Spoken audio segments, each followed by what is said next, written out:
मेरे चैनल में स्वागत है। आज मैं आपको बताऊंगी भाग भाव का स्वामी यदि लगन भाव में चला जाता है तो जातक भाग्यवान, राजमान, सुशील, सौम्य, विद्यावान और लोगों से प्यार करने वाला होता है।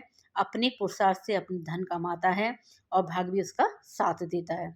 उसमें आत्मबल की बहुत ज़्यादा ईगो वो होती है कि वो अपने इतना उतना साहस होता है कि अपने पैसे वो कमा लेता है और उसका भाग्य साथ भी देता है। यदि भाग्य भाव का स्वामी दूसरे भाव में चला जाता है तो जातक पंडित, लोगों को प्यार करने वाला, पुत्र उनको पुत्र का सुख भी मिलता है, स्त्री सुंदर होती है और पैतृक धन जरूर मिलता है। अगर नवम भाव का स्वामी तृतीय भाव में चला जाता है तो जातक को भाइयों से सुख मिलता है। जातक धनवान होता है, उसका पराक्रम इतना होता है, अगर किसी काम में लगा देता है अपना साहस तो भाग्य जरूर उसका साथ देता है। रूपवान होता है, सुशील होता है, ऐसे लोग लेखन मीडिया में चले जाते हैं। यदि नवम भाव का स्वामी चतुर्थ भाव में होगा तो क्या होगा? जमीन जायदाद, प्रॉपर्टी, वाहन सब कुछ मिलता है, माता का आशीर्वाद मिलता है, माता की दीर्घायु होती है और उसे जहाँ भी इन्वेस्ट करेगा जमीन जायदाद में उसकी प्रॉपर्टी के बढ़ती चले जाती है। उसका प्रॉपर्टी और वाहन उसके बहुत ज़्यादा दुगना मिलता है, चौगुना भी मिलता है भाग का। और नवम भाव का स्वामी यदि पंचम भाव में चला जाता है तो जातक पुत्रवान होता है। जातक को 100% पुत्र की प्राप्ति होती है। भाग्यवान होता है, गुरु भक्ति में लीन होता है, धर्मात्मा होता है, पंडित होता है। ऐसे लोग मंत्र, ज्योतिष, आध्यात्म में रुचि में चले जाते हैं। ऐसे करके अपना भाग्य को करते हैं, कमाते हैं और ऐसे व्यक्ति भाग्यशाली भी होते हैं। यदि नवम भाव का स्वामी अगर छठे भाव में चला जाता है तो जातक को क्या होता है? जातक बहुत संघर्ष के बाद सफलता मिलती है, शत्रुओं पर विजय मिलती है और अपनी जितने ये सेवा का भाव है ना, जितनी सेवा करता है उतना ही उसका भाग्य उदय होता है।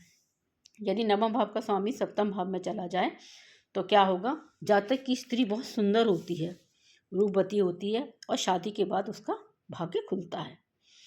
और ऐसे लोग बिजनेस और व्यवसाय में अपना प्रॉफिट कमाते हैं, क्योंकि भाग्य भाव का स्वामी इसमें गया, अगर जो भी बिजनेस वगैरह करेगा उसमें आगे बढ़ता चला जाएगा। यदि नवम भाव का स्वामी अष्टम भाव में चला जाए तो क्या होगा? जातक को अचानक भाग्योदय होता, पता ही नहीं चलता कि है ना, जो मिलना था क्या वो अचानक से मिल जाता है। तो रिसर्च में चला जाता है, गूढ़ विद्या में चला जाता है, तंत्र मंत्र में चला जाता है और इनको पैतृक संपत्ति, इनको दादा नाना की तरफ से पैतृक संपत्ति मिलनी ही होती है। और नवम भाव का स्वामी अगर दसम भाव में चला जाता है तो जातक को सरकारी नौकरी मिलती है, या अगर प्राइवेट में भी होगा, अगर आईटी वगैरह कंपनी में होगा तो वो सीईओ की पद प्राप्त होगी, उसे ऊंचे पद की प्राप्ति होगी। राजनीति में होगा, ये में होगा तो उसको ऊंचे नेता बनने के योग होंगे ना। नवम भाव का स्वामी अगर एकादश भाव में चला जाता है तो उसे गुरु भक्त, सावधानी, पुण्यात्मा है।